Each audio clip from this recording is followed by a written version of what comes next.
Hello student, कैसे हैं सभी। उम्मीद करता हूँ सभी ठीक होंगे। एक बार फिर से स्वागत है आपका अपने यूट्यूब चैनल पैशन केमिस्ट्री पर। तो बेटा, जैसे हमने जब सरफेस केमिस्ट्री का लास्ट वीडियो किया था तो उसमें मैंने आपको बताया था कि हम जल्द ही एक नए टॉपिक के साथ मिलने वाले हैं। तो आज का हमारा जो टॉपिक रहेगा वो रहेगा बेटा बायोमोलिक्यूल्स। क्या रहेगा? Bio molecules. ये बहुत ही ज़्यादा इंपॉर्टेंट टॉपिक है आपके लिए, बायो मोलिक्यूल्स। ये क्यों क्यों इम्पोर्टेंट आपको मैं बता दे रहा हूँ, क्योंकि ये बहुत ही ज़्यादा इजी टॉपिक रहता है। क्या रहता है? ये बहुत ही ज़्यादा इजी टॉपिक रहता है। और इस टॉपिक से आपका जो उम्मीद रहती है आपके बोर्ड एग्ज़ाम में, वो रहती है 5 to 7 मार्क्स का, जो है 5 to 7 मार्क्स के क्वेश्चन आने की। यानी कि इतने मार्क्स का ये आपका उम्मीद रहती है कि बोर्ड एग्जाम में आता ही आता है। ठीक है, लेकिन बेटा इंपॉर्टेंट बहुत होता है ये आपके लिए। ये जर्नली लाइफ से भी बहुत ज़्यादा इंपॉर्टेंट है कि आप इसका आपको आपकी डेली लाइफ में क्या यूजेस होते हैं, कहाँ हमें कितना अमाउंट लेना चाहिए। बायोमोलिक्यूल्स में हम जर्नली कार्बोहाइड्रेट, प्रोटीन्स, विटामिन्स पढ़ेंगे, तो वो कैसी कैसी अमाउंट चाहिए, कहाँ से उनके रिसोर्सेज क्या होते हैं। तो उनके रिगार्डिंग ये आपका जो लेक्चर है बहुत ही इंपॉर्टेंट होने वाला है। क्लियर है इतना? ठीक है। तो देखिए, बायोमोलिक्यूल्स में हम जर्नली पढ़ेंगे क्या क्या। ठीक है। तो एक तो बायोमोलिक्यूल्स में हम करेंगे कार्बोहाइड्रेट। क्या करेंगे बेटा? कार्बोहाइड्रेट। कार्बोहाइड्रेट एक तो ये करने वाले हैं हम। कार्बोहाइड्रेट्स क्या होते हैं? ठीक है। एक हम करने वाले हैं क्या? प्रोटीन्स। क्या करने वाले बेटा? प्रोटीन्स। और एक करने वाले हैं हम क्या? विटामिन्स। ठीक है। कुछ इंट्रोडक्शन लेंगे हम एंजाइम का। वैसे हमने डीपली स्टडी किया है एंजाइम को इन सरफेस केमिस्ट्री। एंजाइम। ठीक है। क्लियर है इतना? हम क्या क्या पढ़ने वाले इसमें? Carbohydrate, proteins, vitamins, enzyme. Clear है? तो आज मैं सिर्फ इंट्रो दूंगा कि हम कार्बोहाइड्रेट्स में क्या क्या पढ़ने वाले हैं। कार्बोहाइड्रेट्स में क्या क्या पढ़ने वाले हैं? फर्स्ट ऑफ ऑल एक तो इसकी डेफिनेशंस पढ़ेंगे बेटा। कार्बोहाइड्रेट्स की क्या पढ़ेंगे? डेफिनेशन। और इसके बाद हम पढ़ेंगे क्लासिफिकेशन। क्या पढ़ेंगे? इसकी क्लासिफिकेशंस। इसके बाद जो है हम पढ़ेंगे क्लासिफिकेशंस के बाद इसकी स्ट्रक्चर।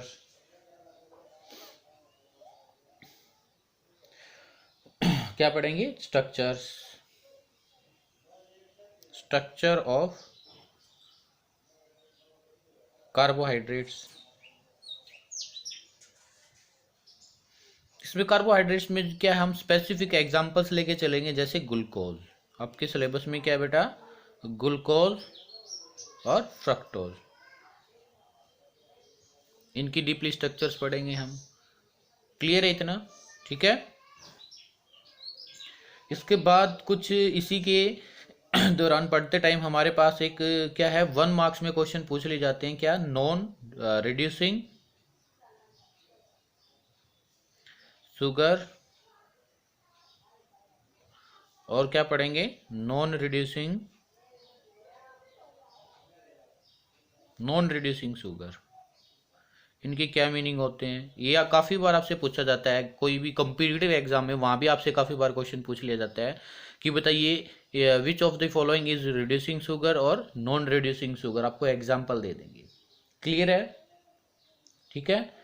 और इसके बाद क्या है, आप पढ़ोगे कि जैसे हमने क्या किया है, स्ट्रक्चर्स ऑफ ग्लूकोज। ठीक है। और फिर हम क्या करते हैं बेटा, कुछ प्रूफ करते हैं, प्रूफ ऑफ साइक्लिक या chain structure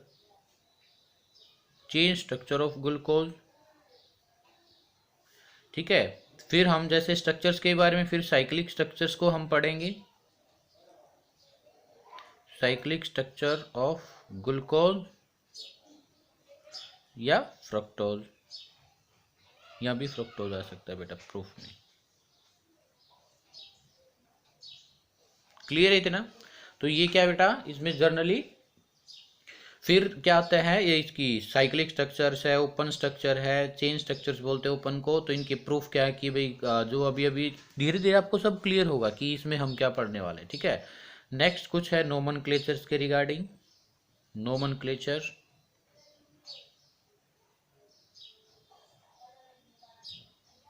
nomenclature of monosaccharides,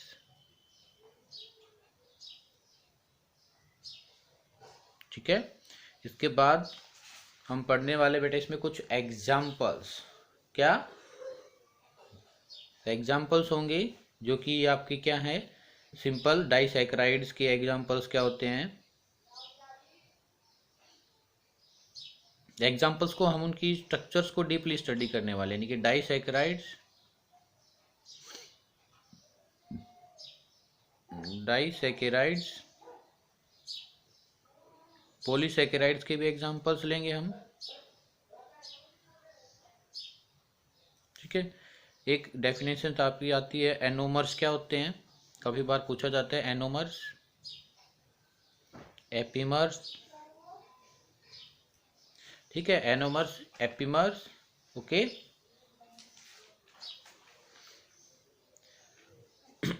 और importance of carbohydrates, importance of carbohydrates.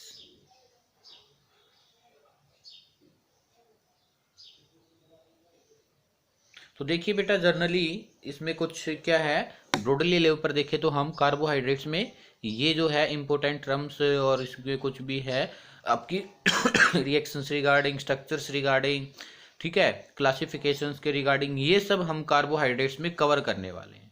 Clear है।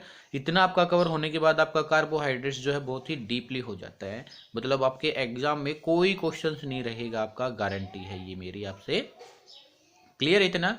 तो देखिए चलिए आज का हम क्या अपनी कुछ इसकी डेफिनेशंस और क्लासिफिकेशंस के रिगार्डिंग हम इसको स्टार्ट कर लेते हैं, ठीक है। सिर्फ क्लासिफिकेशंस और डेफिनेशंस के रिगार्डिंग ही करेंगे, स्ट्रक्चर्स के रिगार्डिंग हम कल करेंगे, क्योंकि आपको पहले इसकी डेफिनेशंस, क्लासिफिकेशंस और जर्नल क्या है इसकी स्ट्रक्चर्स आपको पता होना चाहिए। उसके बाद ही आप इसकी स्ट्रक्चर्स के रिगार्डिंग कुछ reactions, reducing, no reducing sugar, तो ठीक है, वन बाय वन हम इसको ऐसे कवर अप करेंगे। क्लियर है, ठीक है। लेकिन आपको क्या है बेटा, ईमानदारी के साथ क्या है साथ साथ में इसका काम करना पड़ेगा। और ये मैं आपको क्या है हैंड रिटन नोट्स भी प्रोवाइड कराऊंगा आपको, ठीक है। एक बार पहले मैं आपको कुछ समझा दे रहा हूँ, मतलब कि डेफिनेशंस के रिगार्डिंग या जो भी है, और इसकी बेसिक्स क्लासिफिकेशंस के बारे में समझाने के बाद मैं आपको हैंड रिटन नोट्स दिखा दूंगा, उसको आप वीडियो को पॉज करके लिख लीजिएगा। क्लियर है इतना, ठीक है। तो चलिए स्टार्ट करते हैं हम अपना आज का टॉपिक, कार्बोहाइड्रेट्स की डेफिनेशंस क्या होती है। What is carbohydrates, what is carbohydrates. आपने देखा होगा कि आप जो भी खाना खाते हैं उसमें भी हमारे क्या है, भरपूर मात्रा में कार्बोहाइड्रेट्स होता है, ठीक है। अगर आपकी क्या है डाइट में आप क्या क्या कहें, डाइट में अगर आपका स्पेसिफिक अमाउंट में या जो आपकी डेली वैल्यू होती है, कुछ ना कुछ कार्बोहाइड्रेट्स की आपकी बॉडी की रिक्वायरमेंट होती है, अगर वो ना मिले तो आपको क्या है, आपकी ग्रोथ अच्छे से नहीं हो पाती है बेटा, ठीक है। तो तो आपको सबसे पहले पता होना चाहिए कि कार्बोहाइड्रेट होते क्या हैं। तो कार्बोहाइड्रेट्स क्या होते हैं, these are those compound which contain polyhydroxy. तो those compound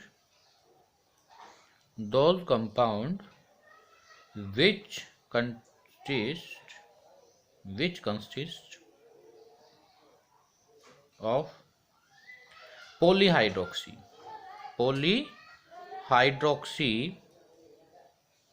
aldehyde,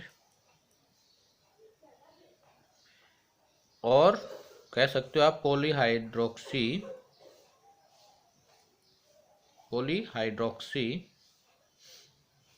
ketone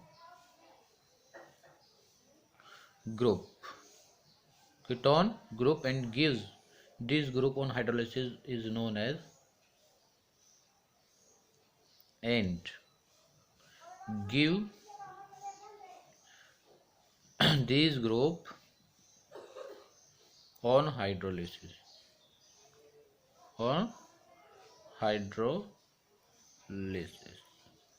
is known as known as carbohydrate. बेटा क्या कहेंगे हम उसको? कार्बोहाइड्रेट्स। ये हुई आपकी एक डेफिनेशन। तो देखिए ये डेफिनेशन को मैं जस्टिफाई कर रहा हूं आपको। पॉलीहाइड्रोक्सी एल्डिहाइड का क्या मीनिंग है और पॉलीहाइड्रोक्सी कीटोन का क्या मीनिंग है, ठीक है। आपने 11th क्लास में सीखा होगा कि एल्डिहाइड और कीटोन ग्रुप क्या होते हैं। तो देखिए अगर हमारे पास क्या हो बेटा, RCOOR, अगर ये इस टाइप का कोई भी आपको ग्रुप मिले, मतलब ये जो R की वैल्यू है, ये जो R की वैल्यू है, ये आपकी हो सकती है हाइड्रोजन और कार्बन। क्या हो सकती है? हाइड्रोजन और कार्बन। क्लियर है। और क्या है, ये तो हुआ आपका क्या, कीटोन। क्या हुआ बेटा? कीटोनिक ग्रुप जिसको आप बोलते हो। क्लियर है इतना। फिर आपके पास क्या होता है? एल्डिहाइड। इस R को मैं रिमूव करके जनरली क्या कर दूं? COH। मतलब देखो कीटोनिक में तो दोनों R की वैल्यू जो है वो क्या हो सकती हैं? ओनली कार्बन ही होंगी। क्या होंगी? कार्बन ही होगी। लेकिन इसमें से अगर मैं ये R डैश इसको रिप्रेजेंट करूँ और एक R डैश की वैल्यू मैं क्या कर दूँ? H। मतलब R dash is equal to H। तो क्या है ये? इसको हम कहेंगे बेटा एल्डिहाइड। क्या कहेंगे हम इसको? एल्डिहाइड। देखो फिर से देखिए मैंने आपको क्या कहा था, अगर आपके पास ऐसा कोई भी ग्रुप है RCOR और ये R की वैल्यू क्या हो सकती है? हाइड्रोजन और कार्बन। लेकिन कीटोन के केस में, कीटोन के केस में R डैश और R दोनों है क्या होंगे आपके पास? कार्बन होंगे। क्या होंगे? कार्बन। लेकिन एल्डिहाइड के केस में आप R डैश को हाइड्रोजन रखेंगे। ये जरूरी नहीं कि आप R डैश को हाइड्रोजन रखें, आप सिंपल R वाले को भी हाइड्रोजन रख सकते हैं। लेकिन किसी भी एक R की वैल्यू अगर H हो जाए तो उसको हम कहेंगे बेटा एल्डिहाइड। समझ आया इतना। लेकिन ये तो हुआ हमारा एल्डिहाइड और कीटोन के बारे में। लेकिन पॉलीहाइड्रोक्सी का क्या मीनिंग है? अब यहाँ पर पॉलीहाइड्रोक्सी का क्या मीनिंग हुआ? देखो बेटा पॉली का मतलब होता है मैनी यूनिट्स, मैनी।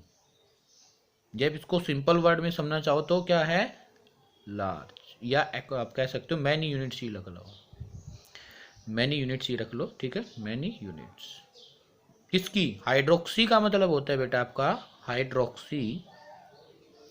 हाइड्रोक्सी होगा OH ग्रुप को आप कहते हो। क्या कहते हो?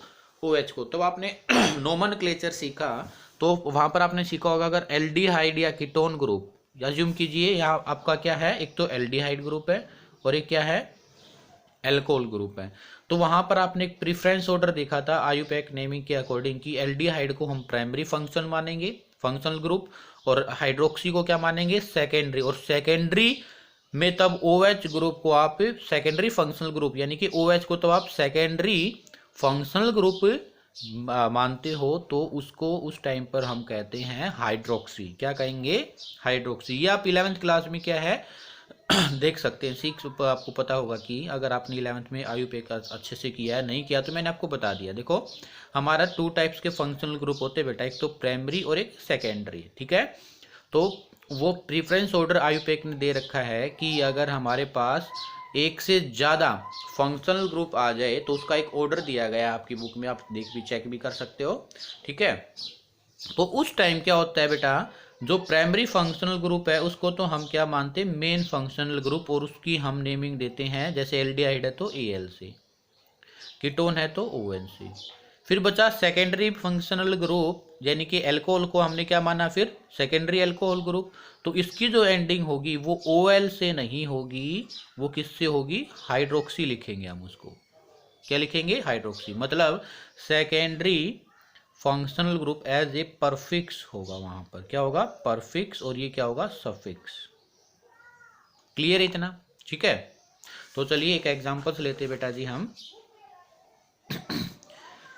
कार्बोहाइड्रेट का मैं एक एग्जांपल्स ले रहा हूं, जैसे ग्लूकोज। क्या ले रहा हूं मैं? ग्लूकोज और फ्रक्टोज, ठीक है। तो देखिए मैं जो है ग्लूकोज की जो स्ट्रक्चर्स बनाने वाला हूं वो रहेगी चेन वाली, चेन स्ट्रक्चर्स ऑफ ग्लूकोज। आपको क्या करना है? कुछ नहीं करना है, सिंपल आप 6 कार्बन एक लिखिएगा, 1 2 3 4 5 6। क्या फॉर्मूला था ग्लूकोज का? C6H12O6।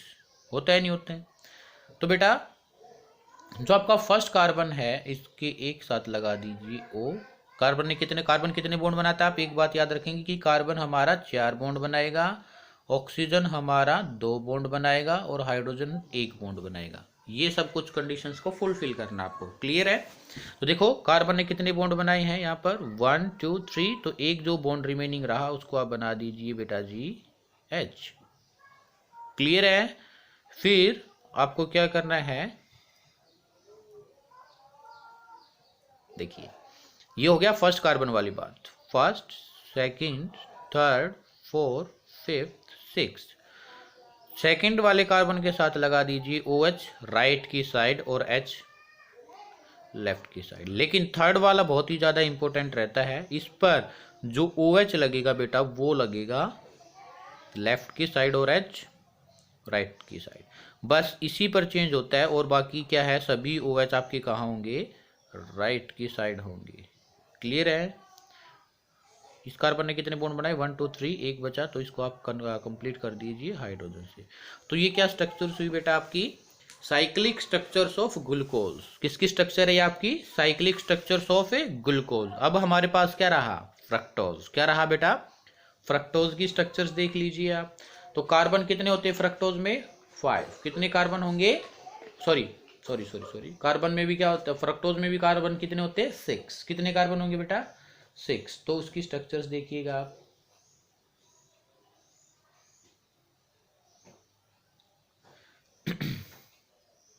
वन 2 3 4 5 6। लेकिन जो फ्रक्टोज पर सेकंड वाला कार्बन है ना बेटा, यहां पर आप क्या लगाओगे O, क्या लगाओगे O। लेकिन यहां पर क्या रहेगा, सिंपल आपका HOH।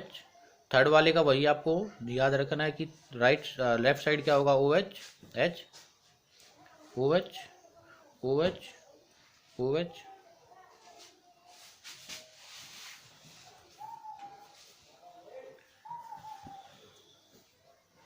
तो ये किसकी स्ट्रक्चर हुई है बेटा, फ्रक्टोज की। किसकी स्ट्रक्चर है आपकी, ये फ्रक्टोज, और ये आपकी किसकी है, ग्लूकोज।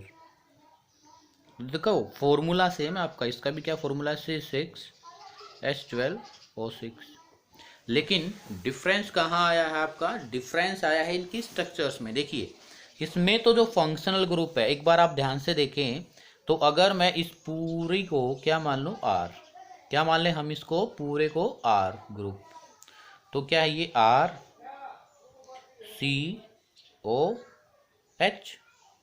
तो ऐसे मैंने आपको क्या सिखाया था, एल्डिहाइड होता है। लेकिन देखो इसमें कितने R हैं, एक तो ये रहा आपका R नीचे यानी कि फंक्शनल ग्रुप से नीचे, और एक ये इस कार्बन, ये कार्बन जो फंक्शनल ग्रुप वाला इससे भी क्या अटैच है, डायरेक्ट कार्बन है ना। लेकिन ये जो कार्बन है फंक्शनल ग्रुप वाला, इससे डायरेक्ट क्या अटैच है H, क्या अटैच है बेटा H। लेकिन इससे यहाँ कौन है, कार्बन। तो ये एक R ये हो गया आपके पास। तो इसको क्या मैं ऐसे लिखूँ, एक R ये रहा, एक R आपका ये रहा, तो आप इसको ऐसे लिख सकते हो RCOR। तो ये क्या हुआ आपका कीटोन, क्या हुआ कीटोन। इसी वजह से हम इसको क्या पढ़ रहे थे, वो कंपाउंड जिसके पास क्या हो पॉलीहाइड्रोक्सी। देखो 1 2 3 4 5, कितने हुए 5, यानी कि एक से ज्यादा, इसी वजह से इसको क्या कहा है, पॉलीहाइड्रोक्सी, ठीक है।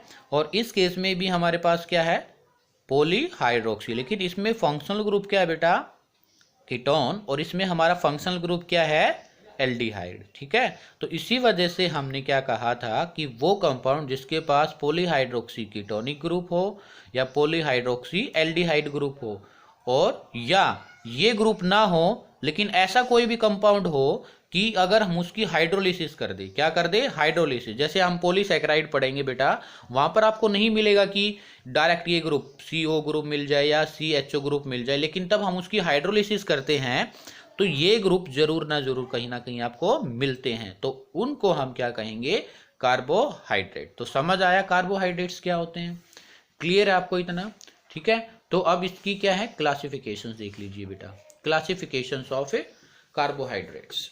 तो ये 2 एग्जांपल्स लिख लेना आपको, ठीक है। Classification of carbohydrates, classification of carbohydrates.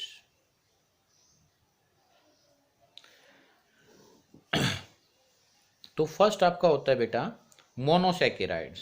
Monosaccharides,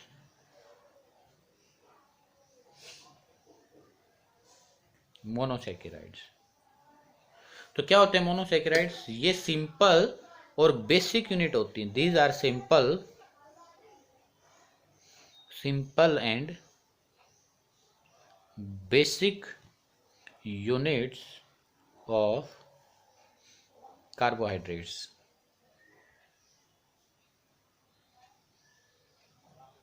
ठीक है, ये बेसिक, सिंपल और बेसिक यूनिट होती है आपकी। मतलब क्या नहीं कर सकते, अगर मैं एग्जांपल लूँ ग्लूकोज का, ये वाला, यही वाला ले लो आप, ग्लूकोज या फ्रक्टोज, ये मोनोसैकेराइड्स का एग्जांपल है। ये क्या होता है बेटा, हम ये जो क्लासिफिकेशंस पढ़ रहे हैं, ये पढ़ रहे हैं on the basis of hydrolysis, on the basis of A hydrolysis.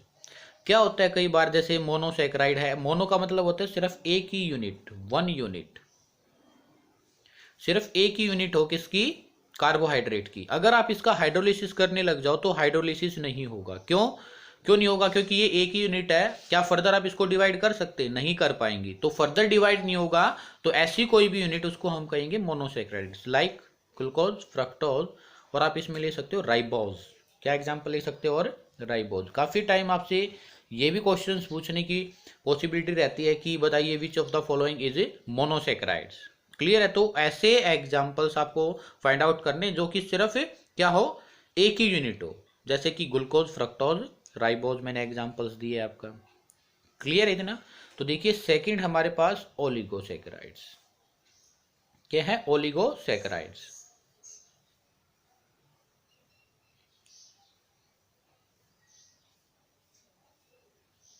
Oligosaccharides ये क्या होंगे?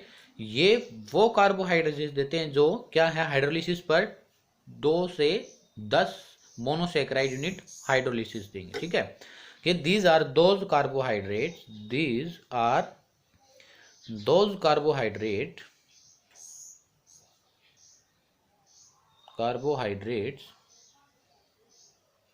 which give 2 to 10 units of monosaccharides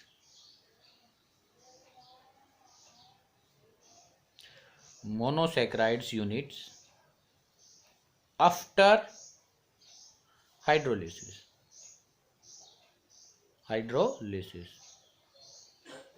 clear इतना बेटा? ये कितनी देंगे?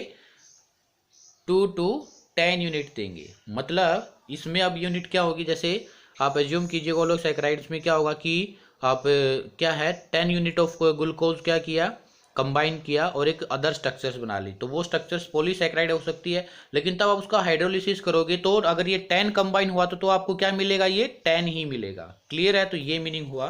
तो इसमें आपकी डिफरेंट क्या है, फर्दर टाइप है, जैसे डाइसैकेराइड्स। क्या बेटा? डाइसैकेराइड्स।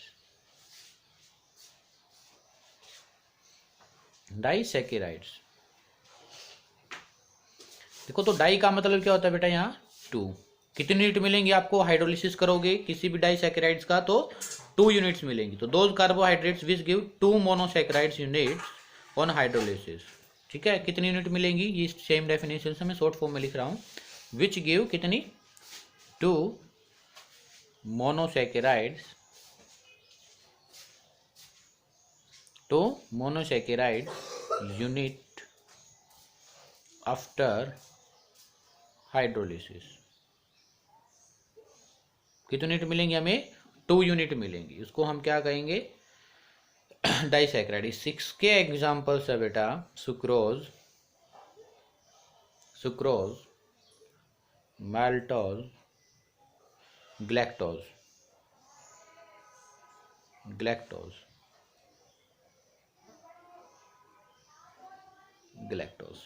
क्लियर है इतना? ठीक है, ये किसके एग्जाम्पल है बेटा? डाइसैकेराइड्स के। देखो ये है ना, मैं आपको 1-2 एग्जाम्पल्स मैंने बोला था ना आपको कि तब मैं इसको इंट्रो कराया था, आपको बताया था कि हम क्या करेंगे, डाइसैकेराइड्स या पॉलीसैकेराइड्स की एक डिटेल स्ट्रक्चर्स भी लेंगे, एक एग्जाम्पल्स लेके। वहां पर मैं आपको हाइड्रोलिसिस करके भी दिखाऊंगा, जो आपको दिखाने वाले हैं कि कैसे आपकी क्या है 1 यूनिट या 2 यूनिट वहां पर आपको मिलेगी ऑन हाइड्रोलिसिस। ठीक है, सिर्फ आप अभी इनका क्या है मीनिंग समझिएगा कि मोनो का क्या मीनिंग होता है, डाई का मीनिंग क्या होता है, या ओलिगो में क्या आता है आपका। और फिर इसके बाद आपका आता है बेटा ट्राइसैकेराइड्स। तो ट्राई में क्या मिलेगा आपको, ट्राइसैकेराइड्स। बोलिए ट्राई में क्या मिलेगा, 3 ट्राइसैकेराइड्स। कितने यूनिट मिलेंगे आपको हाइड्रोलिसिस के बाद, उसमें मिलेगी आपको 3 यूनिट्स। कितनी मिलेगी, 3 यूनिट्स। रेफिनॉज, एग्जाम्पल क्या है इसका, रेफिनॉज। क्या एग्जाम्पल है बेटा, रेफिनॉज। या आप डेफिनेशन लिख लेना, क्या है, दोज सैकेराइड्स या those carbohydrates which give 3 monosaccharides unit after hydrolysis, 3 monosaccharide units after hydrolysis is known as trisaccharides. Raffinose उसका एक एग्जांपल है स्पेसिफिक। क्लियर है। इसके बाद टेट्रा, क्या है इसके बाद, टेट्रा। टेट्रा का मीनिंग क्या होता है बेटा, 4, क्या है, कितने यूनिट मिलेंगे आपको इसमें, tetra saccharide.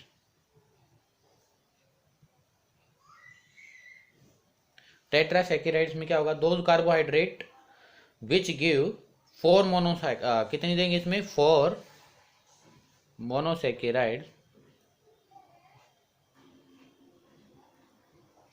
Unit after hydrolysis. Example है स्टेचरॉयज,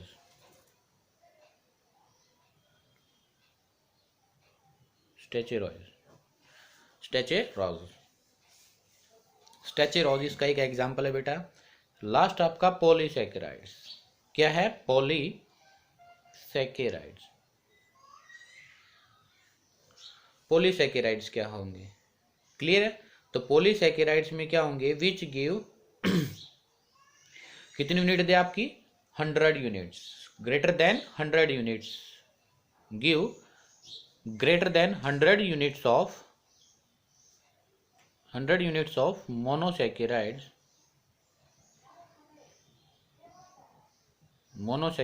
unit is known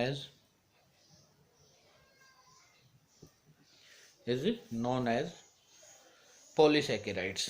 एग्जाम्पल है बेटा स्टार्च, सेलुलोज,